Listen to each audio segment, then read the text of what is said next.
नमस्कार। संधि विषयक पाठ्यक्रम के अंतिम व्याख्यान में आपका स्वागत है।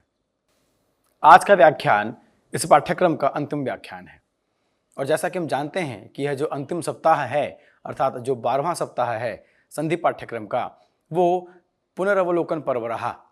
अर्थात हमने इन 11 सप्ताहों में जिन भी विषयों को देखा उन सभी विषयों को लेकर के हम यहाँ पर एक पुनः अवलोकन कर रहे हैं और उसी के प्रसंग में आज हम विसर्ग संधि के पुनरावलोकन के विषय को लेकर के उपस्थित हैं। विसर्ग संधि के पुनरावलोकन के पश्चात यह पाठ्यक्रम संपूर्ण आहुति को प्राप्त कर लेगा, अर्थात यह पाठ्यक्रम रूपी जो यज्ञ हमने प्रारंभ किया उसकी आज पूर्णाहुति है। तो इसी के साथ आज का व्याख्यान प्रारंभ करते हैं। आज के इस व्याख्यान के द्वारा विसर्ग संधि में हमने जो जो भी पढ़ा है उसको आज के एक व्याख्यान में अर्थात एक पीपीटी प्रेजेंटेशन में उपस्थित कर दिया गया है। इसका लाभ जैसा कि पूर्व में भी बताया जा चुका है कि आप जब संधि का अभ्यास कर लेंगे तो उसके बाद यह जो 12वां सप्ताह है इसे आप एक क्रैश कोर्स की तरह ले सकते हैं। जैसे पहले एक प्रसंग रहा कि आप 1 साल 2 साल तैयारी करते थे और उसके बाद 1 महीने में क्रैश कोर्स होता था, अर्थात उस 1 महीने में पूरे उस 2 साल की तैयारी को हम परख लेते थे। तो उसी प्रकार से यह सप्ताह भी है। तो इस व्याख्यान में विसर्ग संधि संबंधित प्रमुख विषय संधि से जुड़े हुए उसको एक व्याख्यान में समाहित कर दिया गया है, जो आपको भविष्य में अत्यंत उपादेय होगा, यह आशा है। तो इसी के साथ प्रारंभ करते हैं आज का व्याख्यान। आज के व्याख्यान में सकार एवं विसर्ग को देखेंगे। इसके पश्चात शिवोर्चः शिवो वन्द्यः, उसके बाद भो भगो अघो पूर्व सयोषी रोसुपी रोरि ढलोपी पूर्व से दीर्घोणः, इस सूत्र को देखेंगे और उसके बाद विप्रतिषेधे परम कार्यम एवं सुपलोप की स्थिति को हम लोग लेकर बात करेंगे। तो सकार के प्रसंग में अर्थात सत्व संधि के प्रसंग में अगर हम देखें तो विसर्जनीय ससः अर्थात विसर्ग संधि का प्रारंभ विसर्जनीय ससः के द्वारा होता है और यह सूत्र विसर्ग संधि एवं व्यंजन संधि दोनों में समान उपस्थिति के साथ है। तो इसी से यह स्पष्ट हो जाता है कि यह सूत्र हमारे प्रक्रिया इत्यादि के अंश के लिए कितना अधिक महत्वपूर्ण है और इस विषय को हम देख भी चुके हैं अभ्यास पर्व के अंतर्गत। अस्तु, तो यह सूत्र कहता है कि विसर्ग के बाद यदि खर प्रत्याहार का कोई वर्ण आ जाए, विसर्ग के योग में खर प्रत्याहार का कोई वर्ण आ जाए तो उस विसर्ग को स आदेश कर देते हैं। जैसे विष्णु त्राता, यहाँ पर विष्णु त्राता में विसर्ग के बाद त्राता में जो त है वो खर में आता है, इसीलिए विसर्ग को स आदेश हो गया। विसर्ग को स आदेश होकर के विष्णु त्राता रूप बन गया। इसी प्रकार से रामस्त्राता, शिवस्त्राता इत्यादि रूप यहाँ पर बन जाएंगे। इसी के साथ विसर्जनीय सह में बाध्यवाचक भाव भी प्राप्त होता है, अर्थात यह 3 सूत्र ऐसे हैं जो विसर्जनीय सह का बाध रूप में हमें दृष्टिगत होते हैं, जिसमें से शरपर विसर्जनीय जो प्रसंग है वो जहाँ नित्य प्रसंग है वहीं कुप्पोह का पौचा और वाशरी अनित्य प्रसंग है, अर्थात यह विकल्प से आदेश करता है, यानी इसके प्रसंग में हमें विसर्जनीय सह की स्थिति दिखती है और उसके बाद विकल्प में ये रूप भी मिल जाते हैं। किंतु शरपर विसर्जनीय जो है ये नित्य बाध करता है। अस्तु, तो कुप्पोह का पौचा ये सूत्र जो है ये जिह्वा मूल्य आदेश कर देता है, जैसे रामः करोति तो रामक करोति यह बन जाता है। इसके बाद पफर है तो रामः पश्यति रामः पश्यति यह बन जाता है। इस प्रकार से वाशरी जो सूत्र है वो शर पर में रहने पर विकल्प से स आदेश कर देता है, जैसे रामः सहते और रामः सहते, इस प्रकार से इसकी स्थिति बन जाती है। किंतु शर पर विसर्जनीय अर्थात शर यदि बाद में है और उसके बाद सकार जो है उसको बाद होकर के विसर्ग ही रहता है, जैसे कत्सरुः कत्सरुः। अस्तु, बाध्यवाचक भाव के बाद अब हम आए तो वाशरी का प्रसंग हमें दिखता है। वाशरी हमें विकल्प से, चूंकि वा शब्द से स्पष्ट हो जाता है, ये हमें कहता है कि विसर्ग के बाद अगर शर प्रत्याहार का कोई वर्ण आ जाए तो विकल्प से हम विसर्ग को विसर्ग ही रहने दे सकते हैं, अर्थात विसर्ग जैसा है वैसा ही रहेगा। जैसे हरि शेते तो हरि ही विसर्ग आ गया, शर प्रत्याहार के अंतर्गत आता है, तो यहाँ पे ये जैसा था वैसा ही रह जाएगा। यथावत। और चूंकि वाह अर्थात विकल्प का यह सूत्र है, इसीलिए जब हम वाश्री नहीं लगाएंगे तो हरिष्येते बन जाएगा। कैसे? हरिष्येते। अब यहाँ पे स आदेश हो गया तो बन गया हरिष्येते। फिर इसके बाद यहाँ पर श्चुत्व संधि का प्रसंग आ जाएगा, जिसको हमने अभ्यास में कई बार देखा है, तो बन जाएगा हरिष्येते। तो इस प्रकार से हरिष्येते और हरिष्येते यह दोनों रूप सिद्ध हो जाते हैं वाशरी के कारण। तत्पश्चात जो प्रसंग है वो है शशयशोरुहु। ये शशयशोरुहु अत्यंत महत्वपूर्ण प्रसंग है। इसका प्रयोग आगे की प्रक्रियाओं में अत्यंत रूप से या बहुत्र प्राप्त होता है। ये सूत्र कहता है कि पदांत स या शजुष शब्द को रू आदेश हो जाता है। पदांत स का उदाहरण जैसे शिवस, तो शिवस को शिवर आदेश हो गया, और शजुष के श को आदेश होता है अलोन तस्य की परिभाषा से। अलोन तस्य के विषय को हम पूर्व में ही देख चुके हैं। तो पदांत स को र आदेश अर्थात रू आदेश हो जाता है, रू में र शेष रहता है, तो शिवस शिवर इस प्रकार से बन गया। अर्थात ये स को र में अर्थात रू में और रू से र में बदलने वाला सूत्र है। किंतु इसका भी एक प्रसंग आ जाता है जहां पर इसका व्यवधान हो जाता है, और इसका व्यवधान करने वाला सूत्र है आदेश प्रत्ययो हो। अब आदेश प्रत्ययो सूत्र कहता है कि अगर जो आदेश में हो वो प्रत्यय का अवयव हो, अर्थात सकार ऐसा स जो आदेश में हो या किसी प्रत्यय का अवयव हो, तो वहां पर क्या होगा, तो अनुस्वार विसर्ग शर का व्यवधान होने पर भी उसे श आदेश हो जाता है, अर्थात वाक सु। अब ये जो है ये आदेश में है और प्रत्यय का अवयव है, तो इसी के कारण वाक्सु ये बदल करके श आदेश हो जाएगा। तो श आदेश होने के कारण यहाँ पे क और श मिलकर के क्ष बन जाएगा, तो बन जाएगा वाक्सु। तो इस प्रकार से आदेश प्रत्यय इसके द्वारा प्राप्त जो नियम है उसका व्यवधान करके अपने आदेश को लेकर के आता है, जहां पे स को रू आदेश नहीं होता, अपितु स को मूर्धन्य श आदेश हो जाता है आदेश प्रत्ययों के द्वारा।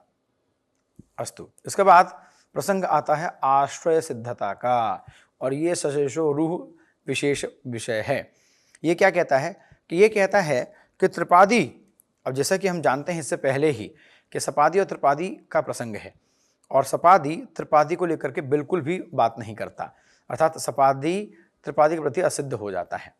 किंतु सशेषो रूह एक प्रकार से यहाँ पर एक अपवाद स्वरूप, अपवाद नहीं, एक विशेष स्थिति, अपवाद की अपेक्षा विशेष स्थिति कहना अधिक श्रेयस्कर होगा। तो ये एक विशेष स्थिति लेकर के आता है सशेषो रूह। सशेषो रूह जो है ये त्रिपादी का सूत्र होने के बाद भी ये अतोर प्रताद प्लुते और हशिच के लिए आश्रय शब्द का कार्य करता है, अर्थात ये जो अपना प्रसंग लेकर के आते हैं तो इसकी भित्ति तैयार करने के लिए सशेषो रूह सूत्र प्रवृत्त हो जाता है। जैसे कि राम सु अस्ति, सु को हो गया अनुबंध लोप, और अनुबंध लोप होकर के बन गया स, यद्यपि सु होना चाहिए, चलिए स, फिर स को रू आदेश हो गया, सशेषो रू से रू आदेश हो गया, फिर उसके बाद रू को र, फिर अनुबंध लोप, फिर उसके बाद इस र को उ आदेश हुआ, राम उ अस्ति अतो प्रताद प्रत्यय के द्वारा, फिर राम उ सो जोड़ दीजिए रामो अस्ति। अब यहाँ पर पूर्व रूप होकर के रामोस्ति बन गया। अर्थात कहने का तात्पर्य यह है कि अतो प्रताद प्लुते आया, क्योंकि सशो रू के द्वारा हमें स को रू की प्राप्ति हुई है, इसी कारण से यहाँ पर रू को उ आदेश हो जाता है। अर्थात सशो रू सूत्र अगर नहीं होता तो यहाँ पर रू आदेश नहीं होता, और रू आदेश नहीं होता तो यहाँ पर उस रू को ऊ आदेश भी नहीं होता। तो इस ऊ आदेश के पीछे रू होना कारण है, और ये रू आया है सशो रू के कारण, और चूंकि सशो रू के कारण यह सूत्र आया है, इसीलिए ये सशो रूह सूत्र आश्रय सिद्ध का कार्य करता है। इसी प्रकार से हशिचा, यहाँ पर भी रू आदेश हुआ, इसी रू को उ आदेश किया गया, हश प्रत्याहार परे रहते, इसी कारण हशिच और अतोर प्रताद प्लुते इन दोनों के लिए आश्रय सिद्ध का कार्य करता है सशो रूह। तो कहने का तात्पर्य यह हुआ कि त्रिपादी का सूत्र होने के बाद भी सशशो रूह में ये विशेषता है कि वो अतोर प्रताद प्लुते और हशिच सूत्र के लिए आश्रय सिद्ध का कार्य करता है। इसको समझने के लिए कथा में ये समझ सकते हैं कि भले ही सपादी और त्रिपादी इन दोनों के आपस में बिल्कुल न बनती हो, सपादी और त्रिपादी के परिवार में आपस में बिल्कुल न बनती हो, किंतु त्रिपादी के बीच में, त्रिपादी के परिवार में सशशो रूह एक ऐसा सूत्र है जिसका सम्मान त्रिपादी वाले सूत्र भी करते हैं। जैसा कि अगर हम कहें कि कई बार ऐसा हो जाता है कि अगर आपस के संबंध बिगड़ भी गए हैं तो उस परिवार में कोई व्यक्ति ऐसा है जिससे हमारा प्रसंग या जिससे हमारा मन लगा रहता है या जिसके प्रति हम श्रद्धावनत रहते हैं, तो सशशो रूह त्रिपादी का वही सूत्र है। इस प्रकार की कथा का आश्रय लेकर के हम आश्रय सिद्ध के विषय को समझ सकते हैं। अब इसके बाद अगला विषय अगर हम देखें तो हमें स्लाइड में प्राप्त होगा कि अतोर प्रताद प्लुते का प्रसंग आ गया। चूंकि हशिच और अतोर प्रताद प्लुते इस प्रसंग का जो आधार है वो सशशो रूह है और सशशो रूह सूत्र में हमने इसका प्रसंग किया है, इसीलिए अभी अतोर प्रताद प्लुते और उसके बाद हशिच के प्रसंग को लेकर के चर्चा करेंगे। तो उससे पहले अतोर प्रताद प्लुते यह सूत्र कहता है कि अप्लुत के बाद रू आ जाए, उसका फिर अप्लुत आ जाए, अर्थात यह जो सूत्र है यह सूत्र 3 विधान करता है, अप्लुत अ, रू और अप्लुत अ। अर्थात अप्लुत अ से तात्पर्य है कि ऐसा अ जिसमें प्लुत न हो। उदाहरण स्वरूप शिव र अर्च्यः। अब यहां पर देखिए शिव व, इस व के अंदर अ छुपा है अर्थात अ मिल गया। उसका बाद रू आ गया, रू का ही र हुआ। उसका बाद अर्च्यः में जो अ है वो अप्लुत अ है, अर्थात यहाँ पे तीनों शर्तें पूरी हो जाती हैं, तीनों शर्तें पूरी हो जाती हैं। और तीनों शर्तें पूरी होने के कारण इस र को उ आदेश हो जाता है, तो शिवर अर्च्यः बन जाता है, शिव उ अर्च्यः इस प्रकार से बन जाता है। और शिव उ अर्च्यः बनने के बाद यहाँ पर गुण विधान होकर के शिव अर्च्यः रूप बन जाता है। ये कहने का तात्पर्य है अतोर प्रताद प्लुते सूत्र का। इसी के साथ जो अगला प्रसंग है वो है हशिच। हशिच कहता है कि अप्लुत अ के बाद अगर रू आ जाए, उसका अगर हर्ष प्रत्याहार का वर्ण आ जाए तो उस रू को उ आदेश हो जाएगा। जैसे उदाहरण के लिए राम सु गच्छति। अब राम सु गच्छति में अगर हम देखें तो राम में अप्लुत अ आ गया, उसके बाद सु का रू है अर्थात रू, दूसरी शर्त भी पूरी हो गई। फिर उसके बाद गच्छति में जो ग है ज ब ग ड दश हर्ष में आता है, अर्थात तीनों शर्तें पूरी हो जाती हैं, तीनों नियम पूरे हो जाते हैं। राम में म में अ, रू और हर्ष ये आ गया, तो अब क्या होगा, इस रू को उ आदेश हो जाएगा, तो रू को र हो गया अनुबंध लोप, फिर इस र को उ आदेश हो गया। अब उ आदेश होने के बाद राम और उ रामो, जैसे महा और उत्सव महोत्सव, उस प्रकार से राम और उ रामो गच्छति, तो रामो गच्छति बन जाएगा। ये कहने का तात्पर्य है। अर्थात हशिच के द्वारा व्यंजन में उत्तर संधि का विधान हो जाता है, परंतु सभी व्यंजनों का नहीं, हर्ष प्रत्याहार के अंतर्गत आने वाले वर्णों का ही प्रसंग ये हमें दृष्टिगत होता है। उसी प्रकार से उत्तर संधि स्वर में अप्लुत अ के बाद में रहने पर होती है, अर्थात अ र अ की स्थिति में अतोर प्रताद प्लुते काम करेगा और अ र हश की स्थिति में हशिच काम करेगा, और उस अप्लुत अ को यानी पूर्व में जो अ मिला है उसके बाद रू को उ आदेश कर देंगे, अर्थात अप्लुत अ रू हश, तो रू को उ आदेश कर देंगे। तो रू आदेश करने के बाद राम सु गच्छति, राम रू गच्छति, राम र गच्छति, फिर इस रा को उ होकर के राम उ गच्छति, फिर उत्व संधि करने के बाद गुण संधि के द्वारा राम उ रामो, तो रामो गच्छति बन जाता है। इस प्रसंग को हमने उदाहरण के माध्यम से पहले भी देखा है। अब इसी स्थिति में आगे अगर हम प्रवृत्त होते हैं तो हमें सूत्र प्राप्त होता है भो भगो अघो अ पूर्वस्य योषि। अब यहाँ पर भो भगो अघो अपूर्वस्य योषि इस सूत्र में अगर हम ध्यान दें तो हम पाएंगे कि एक तरफ भो भगो अघो अ पूर्वस्य यह अशि, इसके बाद अगर रू आ जाता है और रू के बाद अगर अश प्रत्याहार का कोई वर्ण आ जाता है तो उस रू को यह आदेश हो जाता है, पुनः भो, भगो, अघो या अ के पश्चात अगर रू आदेश हो जाता है, उसके बाद अगर अश प्रत्याहार का कोई वर्ण है तो उस रू को य आदेश कर देते हैं, और इस य के बाद अगर हल आ जाए तो हलि सर्वविषाम के द्वारा उसका लोप भी कर देते हैं। अर्थात कहने का तात्पर्य यह हुआ कि भो, भगो, अपूर्व सयोशी यह जो सूत्र है यह य का विधान करता है, यत्व लेकर के आता है। किसमें? ऋत्व में, अर्थात र में य लेकर के आता है अगर उसको ये स्थिति मिल जाती है सामने लाने के लिए। तो इस प्रकार से भो, भगो, अघो, अपूर्व सयोशी के रू को यह आदेश हो जाता है। इसके बाद प्रसंग आता है हरि सर्वेशाम। अब हलि सर्वेशाम सूत्र क्या कहता है? हलि सर्वेशाम सूत्र ये कहता है कि भो, भगो, अघो, अ, देखिए भो, भगो, अघो, अ, भो, भगो, अघो, अ, यदि उसके पश्चात अगर य आ जाए, उसके पश्चात अगर य आ जाए, जैसे यहाँ पर आया है य, और य के बाद अगर हल आ जाए अर्थात व्यंजन आ जाए तो वहाँ पर य का लोप कर देते हैं। जैसे भोस जनाह, अब देखिए भोस जनाह में भो और जनाह ये स्थिति तो है, अकारांत में है ये।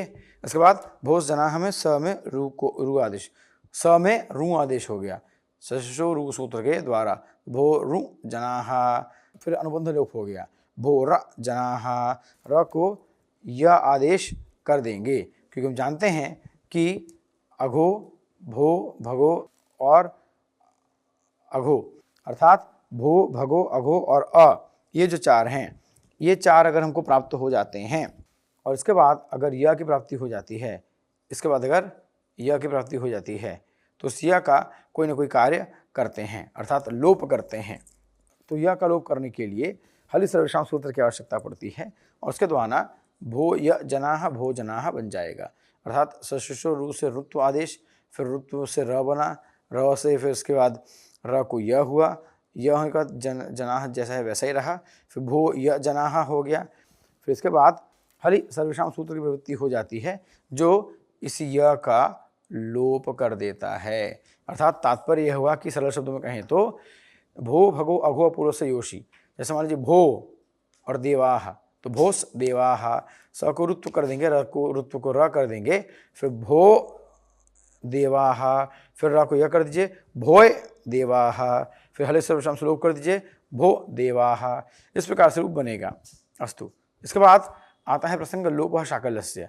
अब ध्यान देंगे कि आपके व्याकरण के पाठ्यक्रम के अनुसार जो प्रसंग है उसमें लोपः शाकल्यस्य का प्रसंग आता है जो कि वैकल्पिक विधान करता है किंतु अत्यंत महत्वपूर्ण सूत्र है और प्रायशः इस पर ध्यान नहीं दिया जाता पर्याप्त रूप से, किंतु इस पर ध्यान देना चाहिए क्योंकि ये कई ऐसे पद बना देता है जिसके विषय में हमें सामान्य रूप से समझने में समस्या होती है। जैसे उदाहरण के लिए यहाँ पर हम देखें तो रामस आसीत, अब रामस में देखिए रामस फिर आसीत, यहाँ पर यण संधि आती, पर यण संधि नहीं आएगी। फिर से रामस आसीत, यहाँ पर सशो रू सूत्र के द्वारा स को रू आदेश, राम रू आसीत हो गया, फिर आ गया अनुबंध लोप, अनुबंध लोप के द्वारा रू में ऊ चला गया, र बचा, तो राम र आसीत। फिर उसके बाद भो, भगो, अघो, अपूर्व सयोशी, अर्थात यहाँ पर देखिए पदांत य या व में से कोई एक आना चाहिए, तो पदांत य है।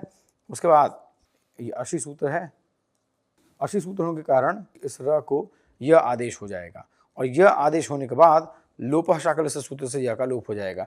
तो राम यह आसीत, राम आसीत, अर्थात मजेदार बात देखिए, हम राम आसीत लिखते हैं किंतु राम आसीत भी पर्याप्त रूप से साधु है, ये कहने का तात्पर्य है।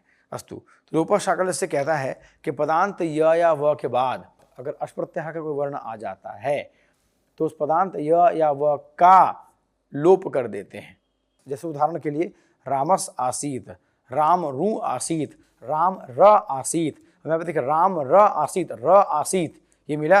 अब यहाँ पर ध्यान दीजिए राम य आसीत, राम रू आसीत, राम र आसीत, राम य आसीत, अब यहाँ पर य मिल गया, उसके बाद आसीत मिला। देखिए ध्यान से राम, रामय और आसीत ये रूप बनना चाहिए जब आपने उसको बाहर निकाल लिया तो, किंतु रामय आसीत नहीं बना है।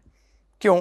क्योंकि रामाय आसीत के लिए जो सूत्र है उसका प्रयोग हमने अभी तक नहीं किया है, तो उसका सूत्र का प्रयोग है लोपः शाकल्यस्य, अर्थात शाकल्याचार्य के मत में रामाय आसीत यह एक विकल्प कार्य है, अर्थात वैकल्पिक विधान करता है।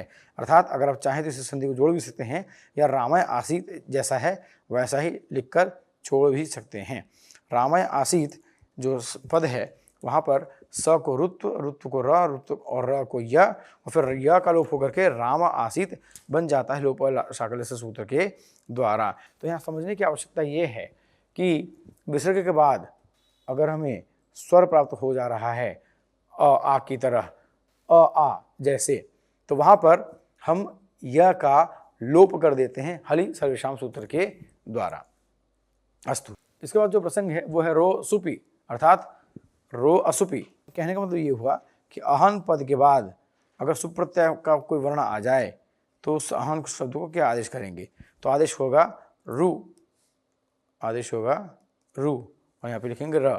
फिर से रो सुपी, सूत्र क्या कहता है, पदंतस्य, अर्थात पद के अंत में अगर अहन आ जाए, उसका अगर सुप्रत्यय आ जाए तो यहाँ पर कुछ भी नहीं होगा, संधि इत्यादि कार्य या कोई भी कार्य नहीं होगा। होगा क्या, इस अहन के रू को र आदेश कर दिया जाएगा। तो रू को र आदेश करने पे स्थिति क्या बनेगी, यहाँ पर देखते हैं। अहन अहन, उसके बाद अहर अहर, उसके बाद फिर अहर अहर बन करके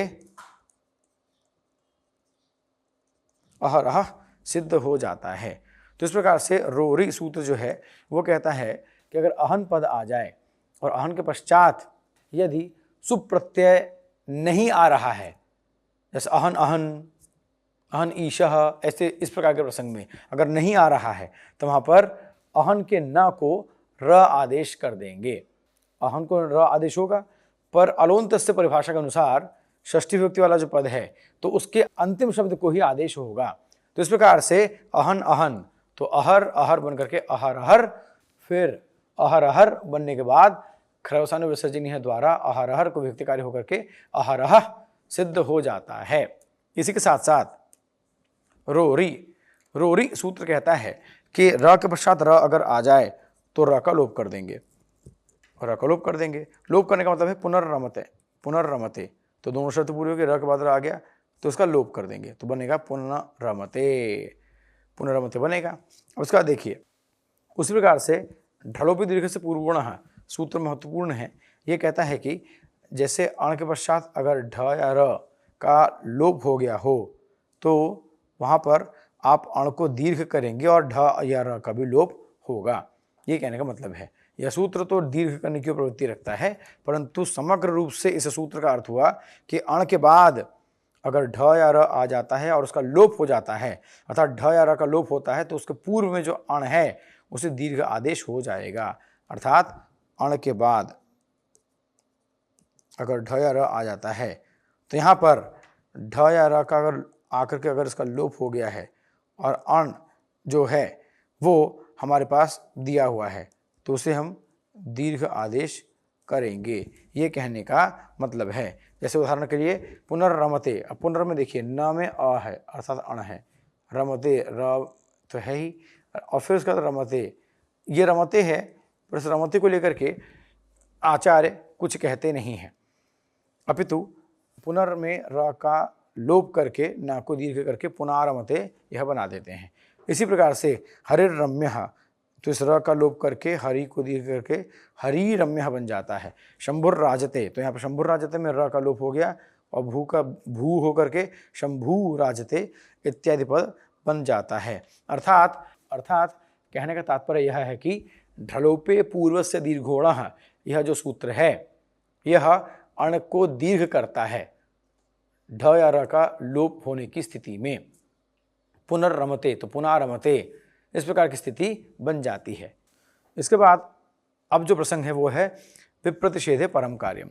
विप्रतिषेधे परम कार्यम में कहते हैं कि यत्र दो प्रसंगो अन्यार्थौ एकस्मिन् युगपत् प्राप्तः किंवा एकस्मिन् युगपत् प्राप्नुतः सह तुल्यबल विरोधः विप्रतिषेधः। अर्थात अगर किसी एक स्थिति में दो सूत्र एक साथ आ गए, जो कि तुल्य बल विरोधी हैं, अर्थात समान बल रखने वाले हैं, तो उसमें हम क्या करेंगे, तो ऐसी स्थिति में विप्रतिषेध हो जाएगा। तो ऐसे में हम बाद वाली संख्या का महत्व लेंगे और उसको अपना प्रसंग या अपना नियम लगाने देंगे, यानी इसको यहाँ पे बैठा देंगे हम, ये कहने का मतलब है, और ये यहाँ से वापस चला जाएगा।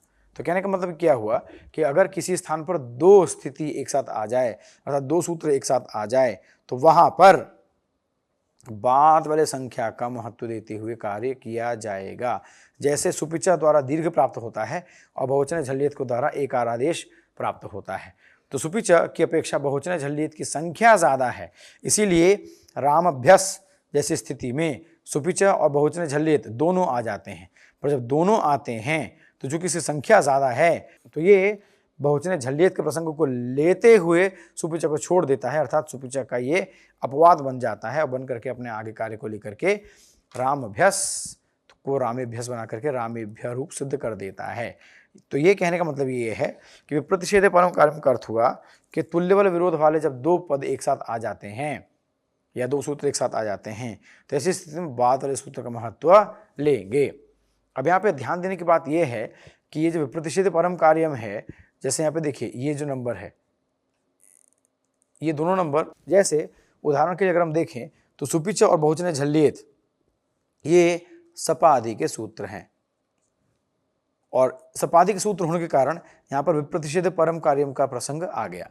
किंतु त्रिपादी, जैसा कि कथा में हम लोगों ने सुना था ना कि त्रिपादी को लोग भी पसंद नहीं करते क्योंकि इनमें आपस में झगड़ा होता रहता है, इसलिए त्रिपादी को मना करके सपादी में ही विप्रतिषेधे परम कार्यम अपनी स्थिति को लेकर के चलता है। अर्थात त्रिपादी के प्रसंग में विप्रतिषेध का यह प्रसंग काम नहीं करता। इस विषय को पूर्वोत्तर सिद्धम के द्वारा और अधिक स्पष्ट रूप से समझा जा सकता है। तो इस प्रकार से विप्रतिषेधे परम कार्यम का नियम हुआ कि जहां पर तुल्य बल विरोध होगा तो वहां पर बाद वाली संख्या के सूत्र को लेंगे और उसके अनुसार कार्य कर देंगे। जैसे सुपिचा और बहुवचन झल्लियत, बहुवचन झल्लियत की संख्या ज्यादा है, 7 2 103, इसलिए उसके द्वारा एकार आदेश कर देंगे। इसके बाद जो अनंतिम अर्थात अंतिम से ठीक पूर्व वाला जो प्रसंग यहाँ पर है वो है एतत् तदोह सुलोपो को रणय समासे हलि। यह सूत्र कहता है कि ककार और अन्य समास न हो। जैसे मान लीजिए कि असस शंभु, तो यहाँ पर नए तत्पुरुष है और नए तत्पुरुष होने के कारण यहाँ पर इसका नियम नहीं लगेगा। ककार हो गया, अब मान लीजिए एशकस हो गया, एशकस विष्णु आ गया। अब यहाँ पर क आ गया तो ककार भी नहीं होना चाहिए, तो यहाँ पर भी इस सूत्र की प्रवृत्ति नहीं होगी। तो इस सूत्र की प्रवृत्ति होने के लिए क्या है, सबसे पहली बात तो यह है कि एतद और तद आना चाहिए। तो असस हो, स हो या एशस हो, ये दोनों एतद और तद के रूप हैं। तो अर्थात एतद या तद के रूप में सु के प्रसंग में अगर उसके बाद अगर व्यंजन आ जाए, अर्थात एतद या तद का कोई प्रसंग आए जहाँ पे सु प्रत्यय हमको दिख रहा है और उसके बाद अगर व्यंजन आ जाए तो इस एतद या तद के सु का हम लोप कर देते हैं। जैसे एशस विष्णु सस शंभु, ये प्रसंग कम दिखते हैं परंतु यह प्रसंग समास के प्रसंग के लिए अत्यंत महत्वपूर्ण सिद्ध होता है। अस्तु, तो एशस विष्णु, अब यहाँ पर देखिए एशस, पहले शर्त पूरी हो गई। एतद या तद में से एतद का रूप है एशस और न इसमें ककार है न इसमें नए समास है, इसीलिए यहाँ पे पहले शर्त पूरी हो गई।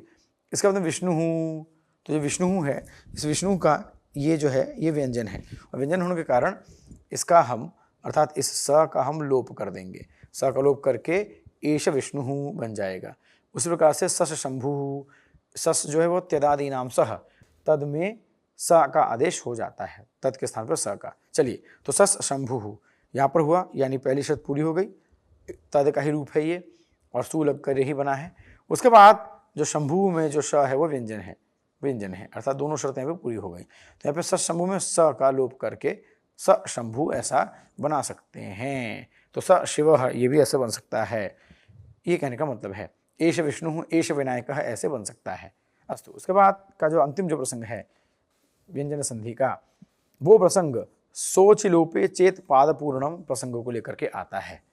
तो पादपूर्णम अर्थात यह जो प्रसंग है या ये जो सूत्र है ये विशेष रूप से श्लोकों के लिए बना है। ये श्लोक स्पेशल है, अर्थात श्लोक के लिए यह सूत्र रचा गया है जहाँ पे आचार्य कहते हैं कि अगर पाद की पूर्ति करनी हुई, अर्थात आप श्लोक बना रहे हैं और पाद की पूर्ति नहीं हो रही है, जैसे मान लीजिए अनुष्टुप छंद में 8 अक्षर होने चाहिए और यहाँ पर देखिए सई दाशरथी रामः, तो सई दाशरथी रामः यहाँ पर 8 अक्षर हैं। तो ये अगर स्थिति नहीं हो पा रही है, कहीं पर आपको पाद पूर्ति करनी है, तो उस पाद पूर्ति को करने के लिए आप अगर चाहें तो उसके लिए आप स का लोप, अर्थात ये जो सु का जो स है इसका लोप आप कर सकते हैं। तो सस एष में स एष वृद्धि होकर सईश, तो सईश दाशरथी रामः, अर्थात सस के बाद अगर अच यानी स्वर आना चाहिए, सस के बाद स्वर आ गया तो ऐसी स्थिति में स का लोप कर देंगे, तो स एष, तो सईश बन जाएगा। परंतु ये विषय केवल पाद पूर्ति ही हेतु हुआ, परंतु ये विषय केवल पाद पूर्ति हेतु ही होगा श्लोक के अर्थ में। यद्यपि यहाँ पर बहुलम की अनुवृत्ति भी होती है, तो बहुलम से तात्पर्य यह है कि चेत और बहुलम को पकड़ेंगे, अर्थात आवश्यकता होने पर ही इसका प्रयोग करेंगे, और आवश्यकता अगर ना हो, अगर आप खुद से बना सकते हैं तो वहां पर लोप करने की आवश्यकता नहीं है। जैसे महाकवि कालिदास का अगर प्रसंग हम देख रघुवंश में, जहां पर वह सोहम आजन्म शुद्धानाम आफलोदय कर्मणाम, अर्थात सोहम आजन्म शुद्धानाम आफलोदय कर्मणाम में सोहम इस विषय को जो लेकर के आते हैं, सस अहम, तो यहाँ पर वो अतुर प्रतादप्रोति के प्रसंग के द्वारा सोहम बनाते हैं, और सोहम बना करके यहाँ पर सोहम आजन्म शुद्धानाम इस प्रकार से बन जाता है। अर्थात महाकवि कालिदास ने इस प्रसंग में इस सूत्र का उपयोग नहीं किया। तो यह उदाहरण है जिसके द्वारा सिद्ध होता है कि बहुलम का प्रयोग जो है वो यहाँ पर इस अर्थ में है कि आवश्यकता हो, उसके बिना काम न चले, तभी इस प्रसंग को लेकर के आएंगे, अन्यथा इस प्रसंग के प्रयोग करने की आवश्यकता नहीं है। तो इस प्रकार से हमने सोहम के प्रसंग को समझा और साथ में पाद पूर्ति के विषय को भी हमने ध्यान दिया। तो यह संपूर्ण विषय बहुलम के द्वारा हमें प्राप्त होता है। तो बहुलम के कई अर्थ हैं, किंतु वह अर्थ अभी संधि के अर्थ में हमें समझने की आवश्यकता नहीं है। इसीलिए इस विषय को यहीं पर संपन्न करते हुए हमें बहुल ज्ञान हो, पूर्ण ज्ञान हो, संपन्नता की ओर हम आगे बढ़ें, इसी कामना के साथ यह पाठ्यक्रम संपूर्ण एवं संपन्न होता है। किंतु इसकी पूर्णाहुति संपन्न या संपूर्ण नहीं होगी जब तक विद्वान आचार्यों का, महापुरुषों का, महापुरुष श्री चरणों का चरण वंदन या नमन नहीं होगा। वस्तुतः यदि देखा जाए तो इन महापुरुषों का यदि आशीर्वाद प्राप्त न हो तो किसी भी व्यक्ति के लिए व्याकरण में प्रवेश करना संभव नहीं है, और इसके साथ ही साथ गुरुजनों का प्रत्यक्ष आशीर्वाद न हो तब भी ये स्थिति प्राप्त होना संभव नहीं, अर्थात यह चणक प्रयास भी संभव नहीं हो पाता। तो शब्दों का तो भाव ही नहीं है, क्योंकि शब्दों के अंदर वो प्रकाश है, किंतु वह योग्यता नहीं है कि वो भाव को संपूर्ण रूप से सामने लेकर के आ सके। इसीलिए शब्द की अपेक्षा संप्रति भावांजलि समर्पित करते हुए उन सभी आचार्यों के प्रति करबद्ध रूप से प्रणति निवेदन है, जिनके कारण संस्कृत व्याकरण इतना समृद्ध हो पाया है। और उसके साथ ही साथ वर्तमान समय में भी जिन गुरुचरणों के द्वारा ज्ञान प्राप्त हुआ है, उन सभी के प्रति कार्तज्ञ ज्ञापन के द्वारा स्वयं को कृतकृत्य एवं धन्य मानते हुए यदि हम नाम का प्रसंग लेना प्रारंभ करें तो हम देख सकते हैं कि आचार्य पाणिनि, आचार्य कात्यायन, आचार्य पतंजलि, आचार्य भर्तृहरि, आचार्य कैयट, आचार्य जयादित्य, आचार्य वामन, आचार्य धर्मकीर्ति, आचार्य रामचंद्र, आचार्य भट्टोजी दीक्षित, आचार्य नागेश भट्ट, आचार्य युधिष्ठिर मीमांसक, आचार्य भीमसेन शास्त्री, आचार्य मनुदेव भट्टाचार्य, और विशेषोल्लेख है अष्टाध्यायी ऐप व्योमलेव इत्यनेन संपादितः। इन सभी के साथ साथ आचार्य वरदराज को प्रणति निवेदन, जिनके कारण लघु सिद्धांत कौमुदी ग्रंथ की रचना हुई, और उस ग्रंथ की रचना के कारण अनेकों बालकों द्वारा, बालिकाओं द्वारा, अनेक अध्येताओं एवं जिज्ञासुओं द्वारा व्याकरण का अनुशीलन किया गया। तो उनके प्रति विशेष कार्तज्ञ निवेदन करते हुए यह पाठ्यक्रम अपनी संपूर्णता को प्राप्त करता है, और इस पाठ्यक्रम के माध्यम से हम व्याकरण की और अधिक सेवा कर सकेंगे तथा ज्ञान की पूर्ति में अपने आप को और सहायक पाएंगे। इसी आशा एवं अभ्यर्थना के साथ आप सभी को हार्दिक हार्दिक आभार एवं हार्दिक हार्दिक धन्यवाद।